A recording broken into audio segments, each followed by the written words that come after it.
Hello everybody, Disciple here with Overwatch Curios.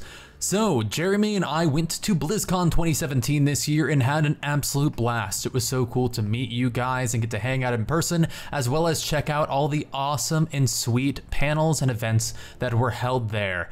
Of course, BlizzCon is over, but we have so much new and fun information from all the panels at the event, and we're really excited to hear from the development team on a more serious level, as well as have the opportunity to check out what's in store for the future of Overwatch.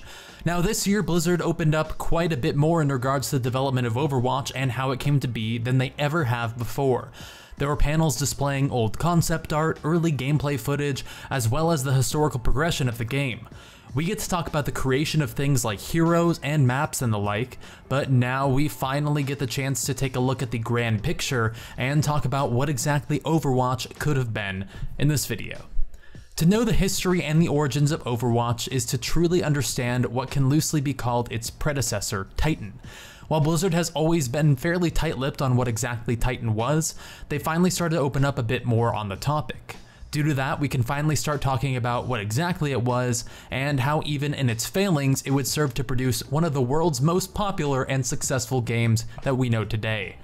While there's still a lot left untold in regards to the gameplay of Titan, we do know a few things about what it was and where the studio was headed with the project conceptually. First of all, the game was an MMO set in a futuristic version of Earth. Blizzard wanted the game world to be massive, so there were playable areas that represented all kinds of countries around the world. Places such as America, England, Australia, Egypt, Brazil, etc. This is just one aspect of Titan that carried over to Overwatch pretty well. The desire of the team to portray all these different areas of the world in this futuristic setting makes the game world feel familiar to players while also fascinating. Now, supposedly, gameplay focused on selecting from one of 3 factions within the game and working with your faction in some sort of never-ending Cold War. By day, players would have various jobs that they performed in the world, such as crafting, building, or researching. However, by night, faction members would fight in this seemingly eternal battle against the opposing factions. Players selected from different classes, which have influenced quite a few of Overwatch's heroes today. The Jumper class would become Tracer, the Ranger would evolve into Widowmaker, and even the Reaper would lay groundwork for Winston. Well, Titan was designed to be a shooter, so the studio naturally drew a lot of influences from Team Fortress 2. However, others say that the superhero nature of characters working day jobs only to fight crime or evil at night, that inspiration was drawn from video mediums like The Incredibles. Ultimately, Blizzard wanted to create a living and breathing world. However, with such a huge and frankly overly ambitious goal for the game and its world, the project would find itself cancelled after reportedly costing the studio millions and millions of dollars. Jeff Kaplan jokingly says it could have been one of the most expensive cancellations in gaming of all time. However, he's not quite sure if that wasn't in fact a true statement altogether. In the wake of Titan's cancellation, many of the members of the team were moved on to other projects.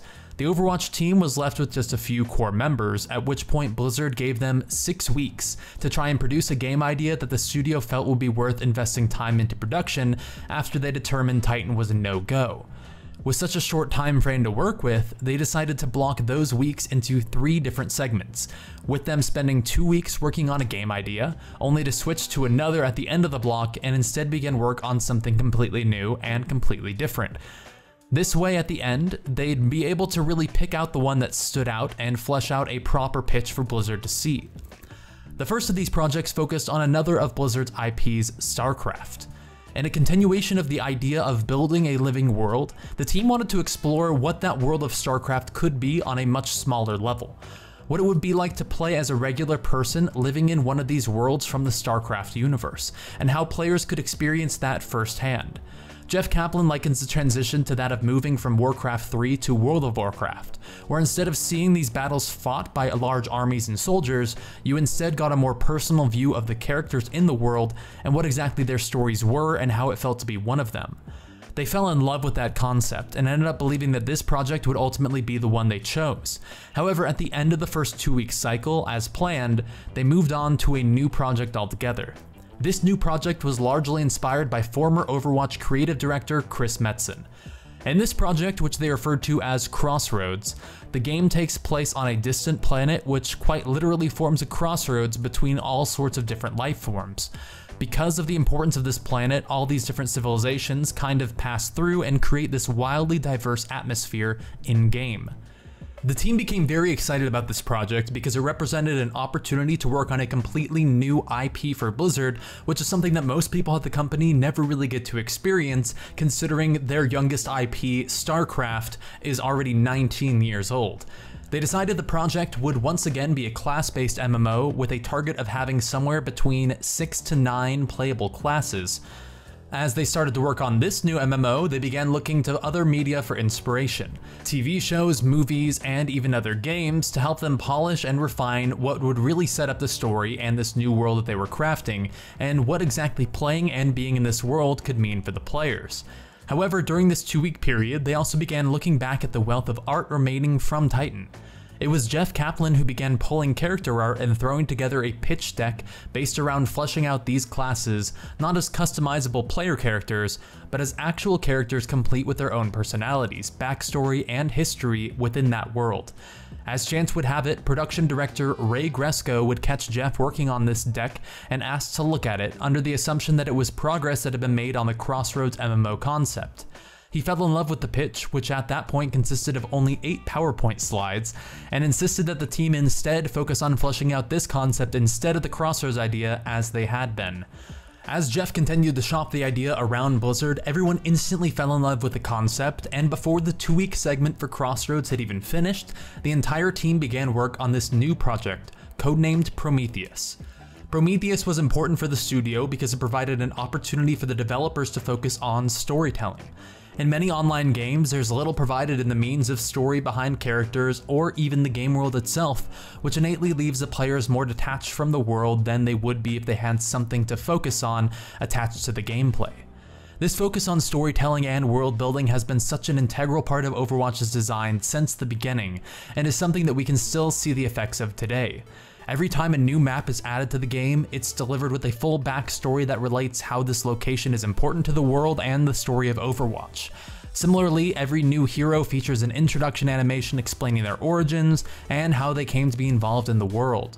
The animated shorts are yet another means of delivering this core focus on storytelling, and is one of the community's most favorite things to have the chance to see. All in all, this transition from Titan to Overwatch has been a lengthy process for the team, full of countless hurdles and challenges. From the cancellation of Titan in 2013 to the full release of the game in 2016, the dedication and commitment of the team stands as a testament to the values of hard work and persistence.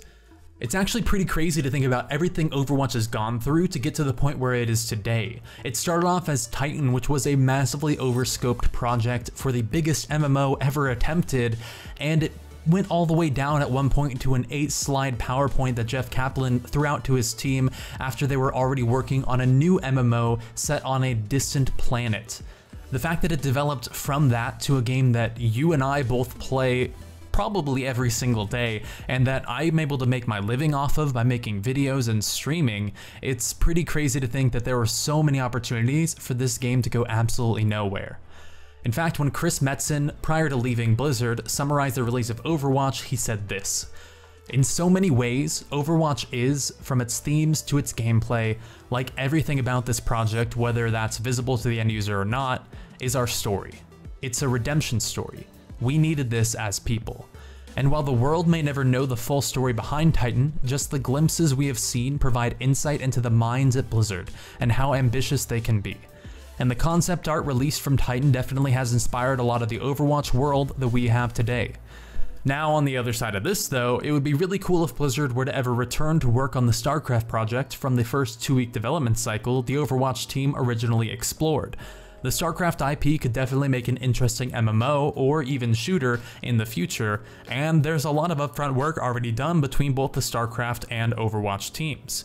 Anyway, that's all for the video. Thank you guys so much for keeping up with me completely nerding out about all this new fresh history we got on Overwatch. This is the kind of thing I love talking about on this channel, along with so many other cool, interesting things about the game. So if you like this video or you like this concept at all, I would love it if you guys would subscribe for future content, because there's going to be so much more, especially after this huge wealth of information that we got from BlizzCon.